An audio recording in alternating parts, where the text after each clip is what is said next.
చింతామణి ఆనందున్నే ప్రేమించింది. నా మాట మీద నమ్మకం చాలకపోతే తమరే దానిని అడగండి.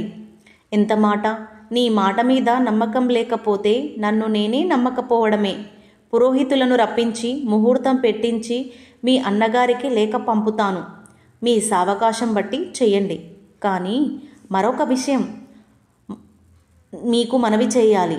ఏమిటది? యుక్త వయస్కురాలు అందగత్తె అయిన రాకుమారిని రాణివాసం నుంచి కదలనివ్వడం మన సాంప్రదాయానికి విరుద్ధం. అవును, నేను అదే అనుకుంటున్నాను. అమ్మాయికి విద్యాభ్యాసాన్ని ఇంతటితో కట్టిపెట్టమని, రేపటి నుంచి గురువుల వద్దకు పోవద్దని చెప్పు. అలాగే నా అభిప్రాయం కూడా అదే. మంచిది, ఇక నేను వెళ్తాను అని మహారాజు అంతఃపురం నుంచి వెళ్ళాడు. మర్నాడు ఉదయం స్నానం మొదలైన నిత్యకార్యాలు ముగించుకొని కస్తూరి తిలకలతో అలంకరించుకొని మంచి దుస్తులు ధరించి అలవాటు ప్రకారం చింతామణి శోభని వెంటబెట్టుకుని శాంతి భవనానికి గురువు వద్దకు ప్రయాణమవుతుండగా తల్లి ఆమెను పిలిచింది.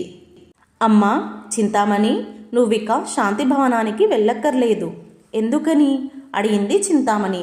నీకిక చదువు వద్దని, శాంతి భవనానికి పోవలసింది లేదని మీ నాన్నగారు చెప్పారు.